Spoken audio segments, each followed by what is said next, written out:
Okay, hello friends. So again, next topic, that is pulse and blood pressure.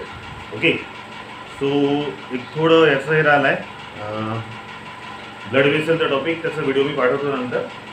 थोडा तो general एका theoretical पार्टमध्ये काढला आहे. आणि नेक्स्ट टॉपिक आता पुन्हा थोडाफार रेफरन्स झाला आहे आपल्या तिथं पल्स.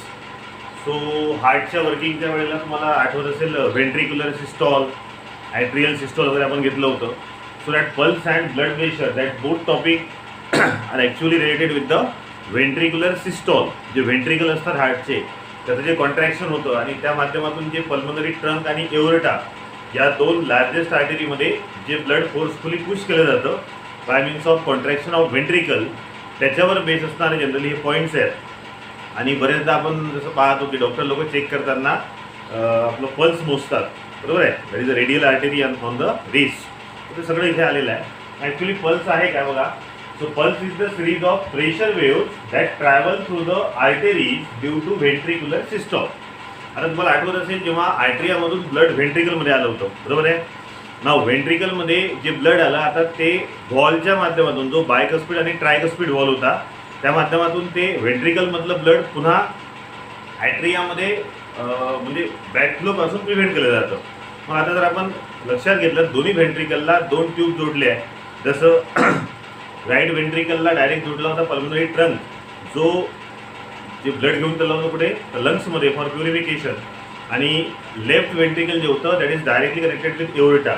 सो जेव्हा या व्हेंट्रिकलचं कॉन्ट्रॅक्शन होतं आणि ते रिस्पेक्टिव्ह जे ब्लड असेल that is deoxidated as well as oxygenated, ते ब्लड जेव्हा वर फोर्सफुली पुश केलं जातं specially into the aorta.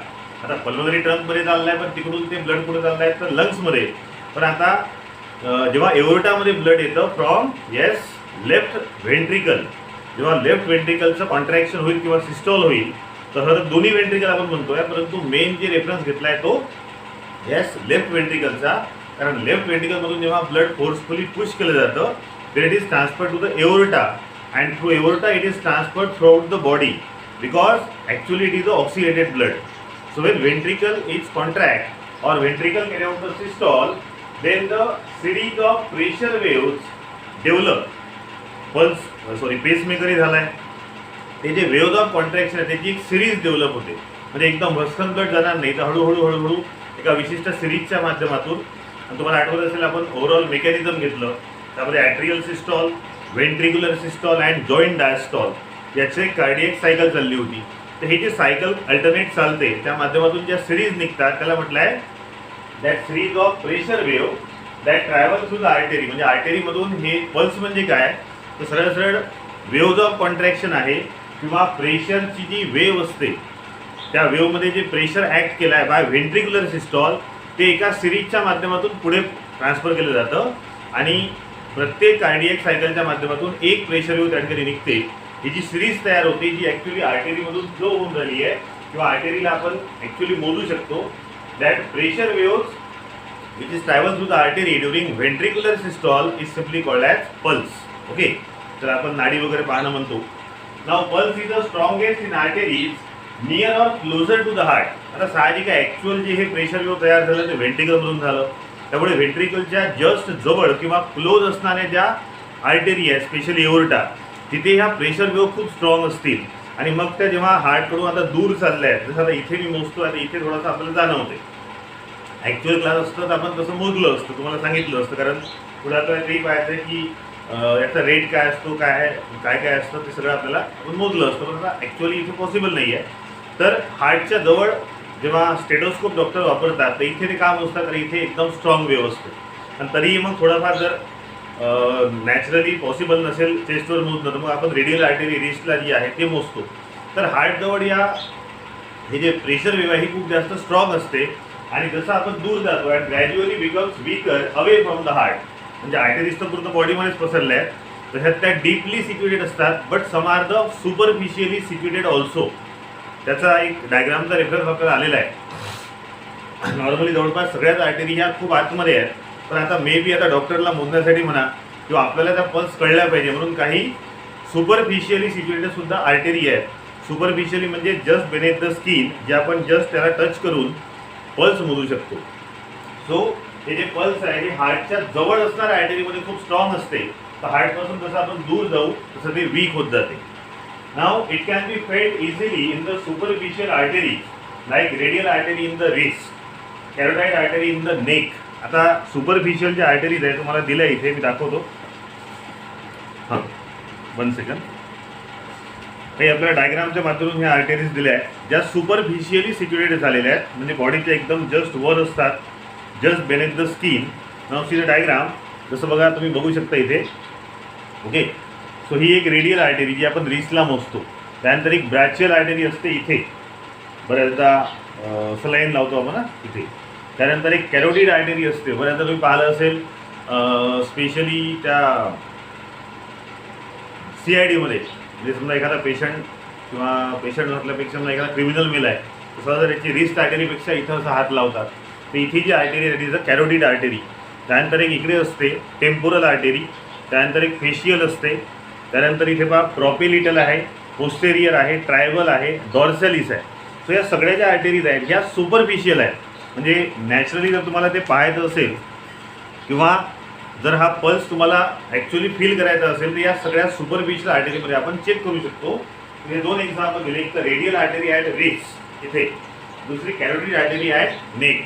Okay, so जिथे इथे आपण फेल्ट करतो किंवा फील करतो त्यासाठी हा रेफरन्स दिला आहे. Now next, pulse can be felt at particular point on the body. आता बॉडीमध्ये भरपूर पॉईंट आहेत. जी डायग्राम तुम्हाला दाखवली तीच होती, फिगर 8.27. सो बॉडीमध्ये रेडियल आर्टरी आहे, कॅरोटिड आर्टरी आहे, ब्रॅचियल आर्टरी आहे, असे भरपूर पॉईंट्स आहेत ज्या पॉईंटवर आपण ॲक्च्युली या सगळ्या पल्स इझिली फील करू शकतो. कारण या सगळ्या आर्टरीज या सगळ्या सुपरफिशियल आलेल्या आहेत. It is not actually deeply situated. Deeply सुद्धा आहेत पण त्या वेगळ्या आहेत. आणि जर वर मोजायचं असेल तर मग काही superficial situated. Now next, pulse rate is actually equal to the heart rate. Heart rate आपण बघितलं आहे, म्हणजे ॲक्च्युली जसं 72 टाइम्स पर मिनिट, 70 to 72 म्हणतो आपण. ॲप्रॉक्सिमेट रेफरन्स येतो 72चा. तो 72 वेळा जनरली 72 टाइम्स पर मिनिट आपला हार्ट रेट आहे. आणि तोच हार्ट रेट पल्सच्या इतका असतो. म्हणजे पुन्हा पल्स जर तुम्ही मोजल्या तर त्यासुद्धा 72 पर मिनिट यायला पाहिजे. As per as healthy person is concern. कमी जास्त हार्ट रेट होत राहतो, त्यामुळे पल्ससुद्धा कमी जास्त होतील. परंतु नॅचरली नॉर्मली हेल्दी पर्सनमध्ये 72 पर मिनिट. नाव आता साहजिक आहे ना, जसं आताच बोललो आहे की हे जे हार्ट रेट आहे किंवा पल्स रेट आहे हा कमी जास्त होतो. समजा हा अबाउट 100 बीट्स गेला आहे, म्हणजे पल्स जर किंवा हार्टबीट जर 100 बीट्स पर मिनिटपेक्षा जास्त झाल्या त्या कंडिशनला म्हणतात tachycardia. Okay, so tachycardia is the condition in which heart rate or pulse is normally above the 100 per minute.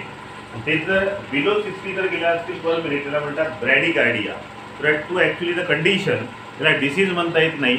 आणि असंही नाही आहे, आता साहजिक आहे मी जर तुम्हाला म्हटलं की असं थोडंसं धावून ये इकडून, तुम्ही धावून जर आले तर एकदम तुमची पल्स रेट हे तरी 100 लिहिलं आहे मी, 150-200च्या वर जाते.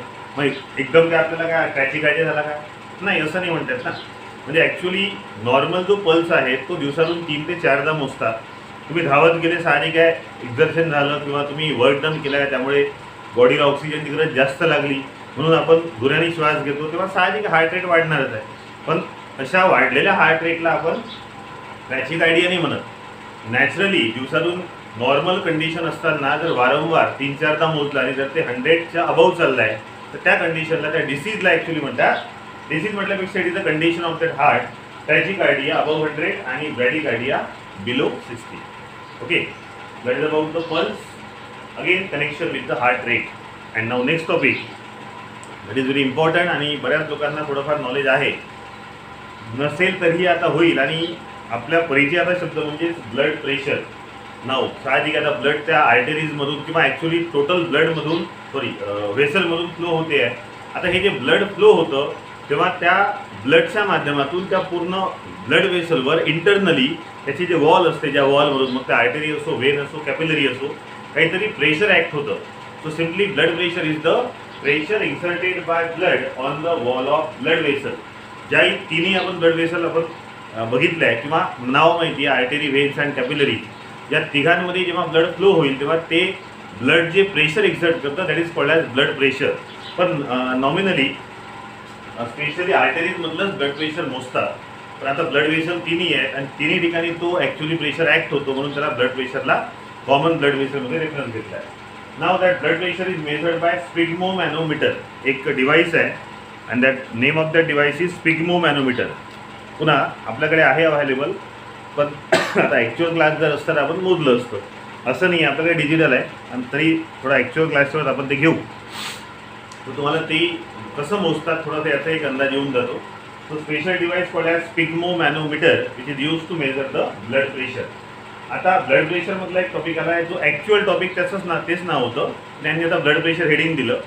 लास्ट इयरपर्यंत याला ब्लड प्रेशरला आर्टेरियल ब्लड प्रेशर म्हणत होते, कारण ब्लड प्रेशर हे ॲक्च्युली आर्टरीमध्येच मोजलं जातं आणि आर्टरीमधलंच ब्लड प्रेशर हे ॲक्च्युअल जी काही हार्टची कंडिशन आहे, कारण हार्टमध्ये जर माल फंक्शनिंग झालं असेल त्यासाठी जनरली हे मोजतात. म्हणून आर्टरीमधलं ब्लड प्रेशर मेन किंवा ग्राह्य धरलं जाते आहे.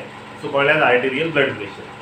आता पुन्हा तेच pressure exerted by blood on the wall of artery now. इथे ब्लड वेसल होतं. आता ब्लड वेसल म्हणजे स्पेशल आपण आर्टरीबद्दल बोलतो आहे.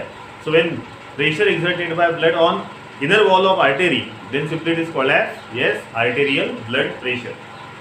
आता ब्लड प्रेशर मोजताना जे स्पिग्मोमॅनोमीटरने आपण मोजतो ॲक्च्युली याच्यात 2 व्हॅल्यू असतात.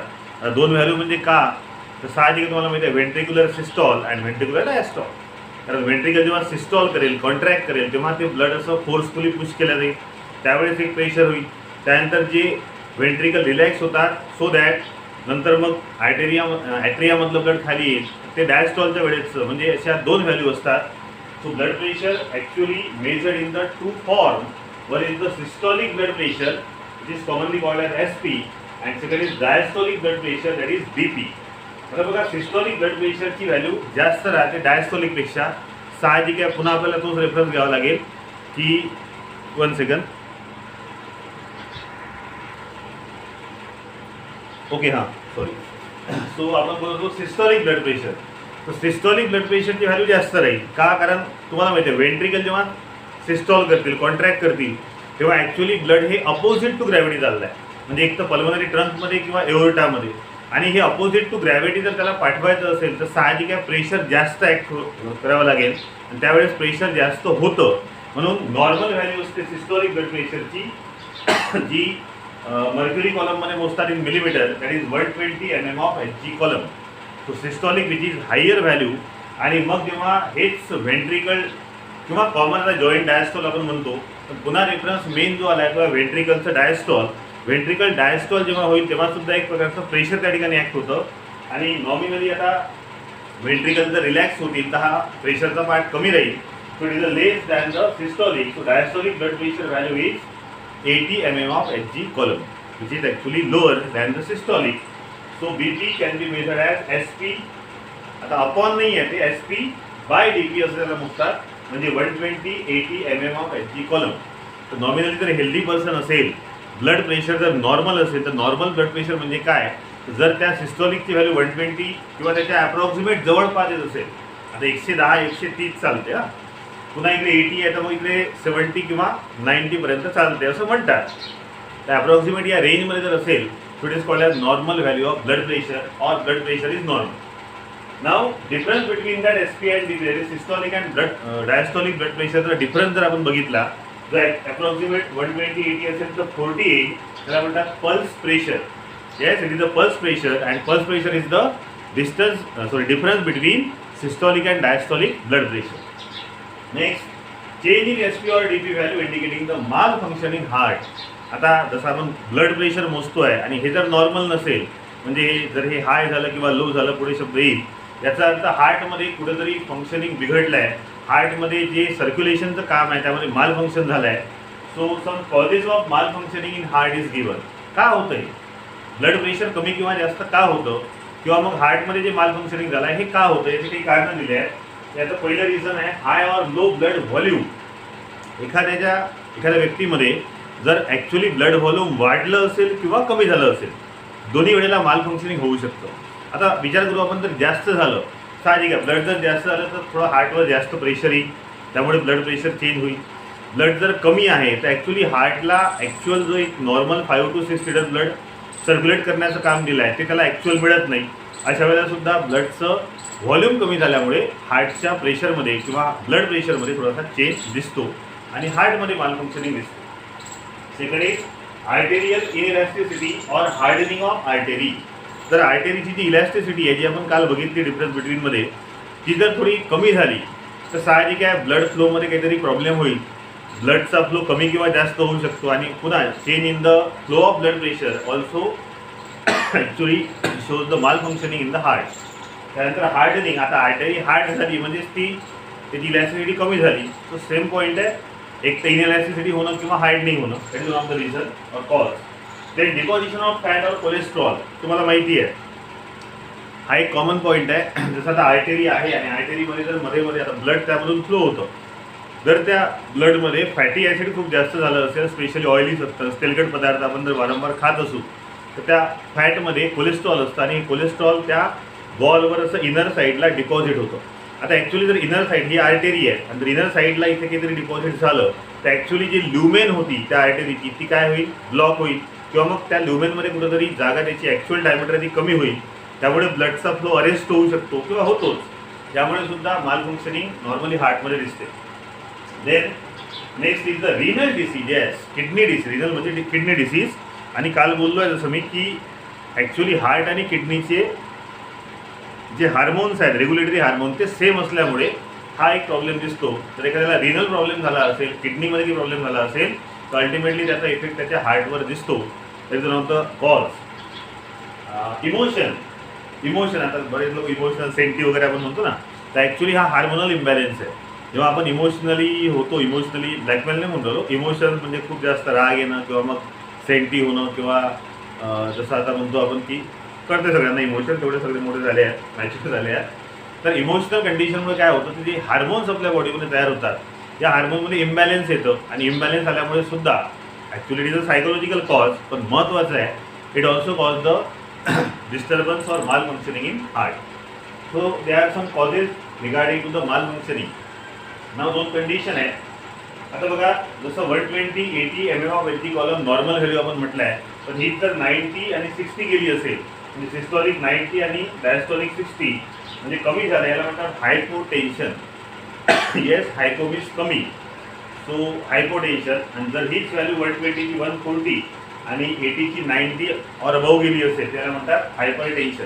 म्हणजे पुन्हा एक असं आहे की आता तुम्ही धावत आले एकदम वाढलं ते नाही, तर रेग्युलरली जर तुम्ही 2-3दा मोजलं, वारंवार चेक केल्यावर जर ती व्हॅल्यू वाढलेली आहे तर हायपरटेन्शन किंवा कमी झाली असेल तर hypotension. It is actually one of the cause. आणि हा हार्ट डिसीज आहे जो पुढे आपल्याला थोडाफार बघायचा आहे शॉर्टमध्ये. Now last topic, factors affecting the blood pressure. आता हा जो ब्लड प्रेशरचा पार्ट आपण घेतला, ब्लड प्रेशर जे कमी किंवा जास्त होते आहे, हे जे कॉजेस होते हे माल फंक्शनिंग इन हार्टचं होतं.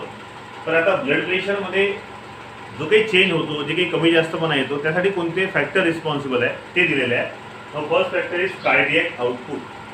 आता कार्डियक आउटपुट आपलं झालं आहे, एकदा तो रेफरन्स बघा. सगळं सांगितलं पॉसिबल नाही आहे कारण वेळ तेवढा नसतो. तो cardiac output actually blood volume जे आहे किंवा किती ब्लड हार्ट फ्लो करते आहे, सर्क्युलेट करते आहे, so directly related with the blood volume.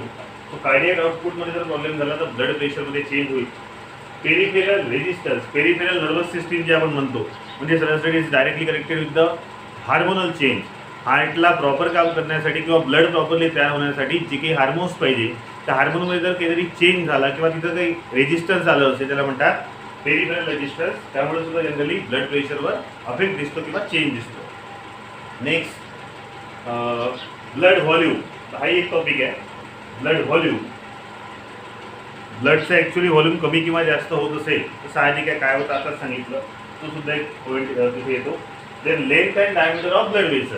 आता लेंथ ॲक्च्युली जेवढी आहे तेवढी राहीलच, बरेचदा ती कॉन्ट्रॅक्ट होते किंवा रिलॅक्स होते, त्यामुळे लेंथ थोडीशी बदलते आणि त्याच कॉन्ट्रॅक्शन रिलॅक्सेशनमुळे काय होतं तर डायमीटर चेंज होते. साहजिक आहे, जर आर्टरी एखादी आहे ती जशी कॉन्ट्रॅक्ट झाली तर ब्लड एकदम फोर्सफुली फेकलं जाईल. So that is again one of the cause of change in the blood pressure. Viscosity of blood, that is very important point. Blood जर खूप घट्ट झालं असेल तर ते एका नॉर्मल फ्लो न होता स्लोली फ्लो होईल, आणि जर ते खूप पातळ झालं असेल तर त्याचा स्पीड वाढेल.